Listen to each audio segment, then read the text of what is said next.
देखिले आम ट्रेन रो गति को अनुमान कर तो भावतुनि पोल उपर चलुची बोली एते धीरे चलुची।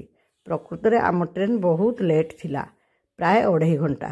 तेणु आमे 11:30 बदल 1:30 घरे पहुँचलु।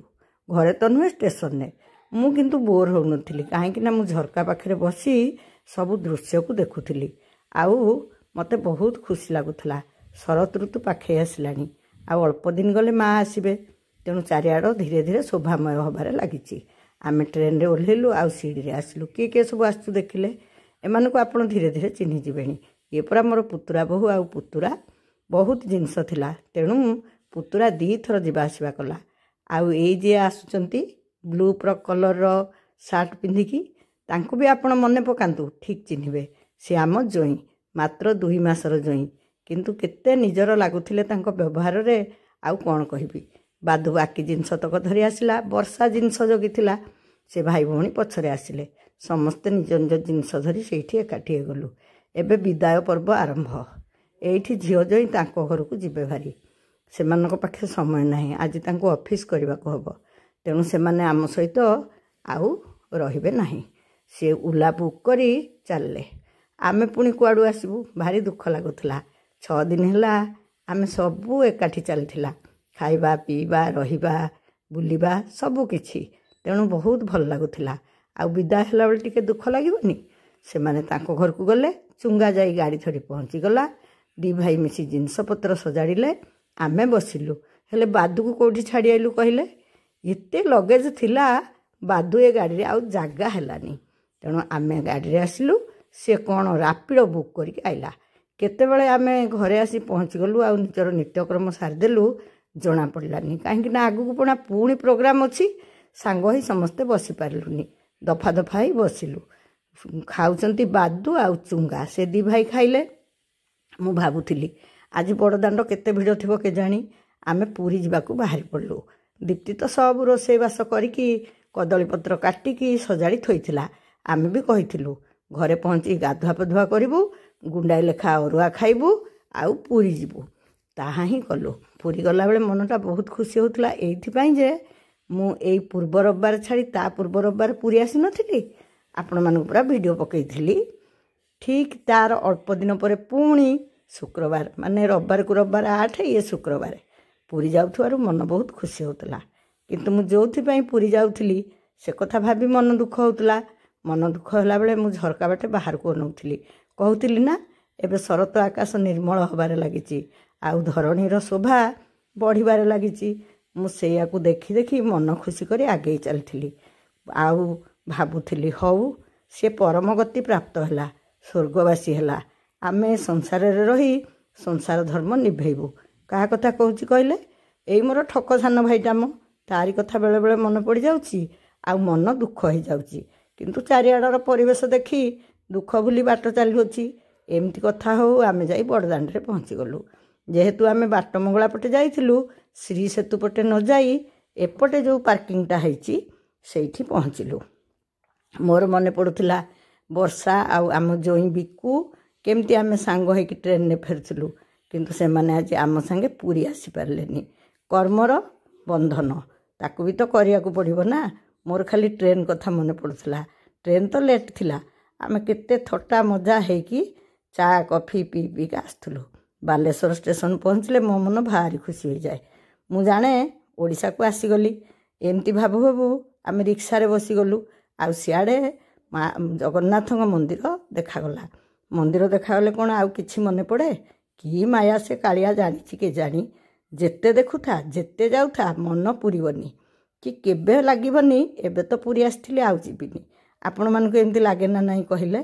आमे 2 नणंद भाउज गोटे रिक्शा रे बसिलु।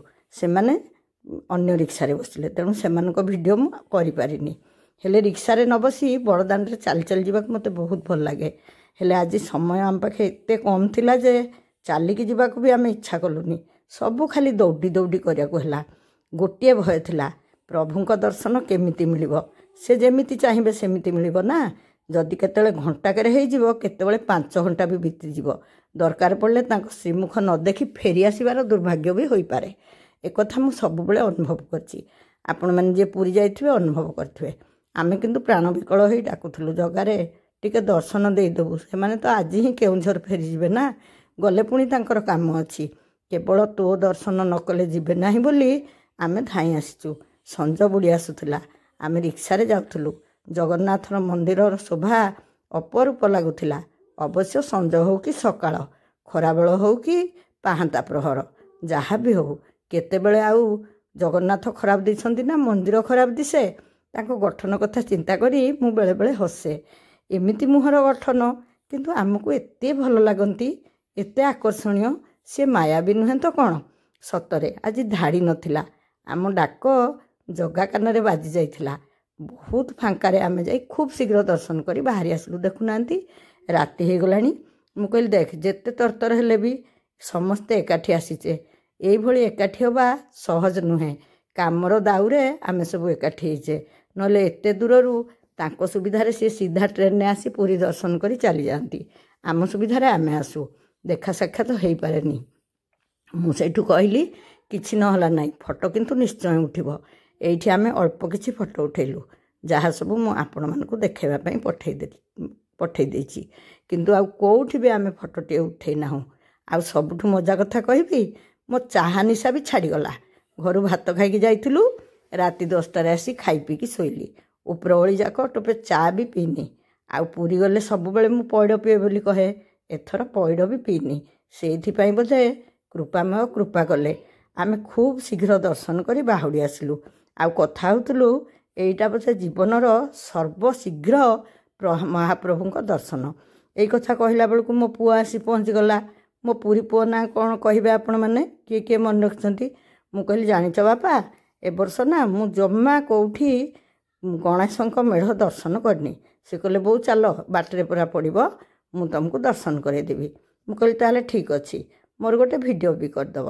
ମୁଁ ଦର୍ଶନ କଲାବେଳେ ସେ ମୋ ଭିଡ଼ିଓ କଲେ। ସତରେ ଆମେ ଅଯୋଧ୍ୟାରୁ ବନାରସ ଗାଡ଼ିରେ ଗଲୁ, 230 ନା କେତେ କିଲୋମିଟର, କିନ୍ତୁ ବାଟରେ କେଉଁଠି ଗୋଟିଏ ହେଲେ ବି ଆମେ ଗଣେଶ ମେଢ଼ ଦେଖିନୁ।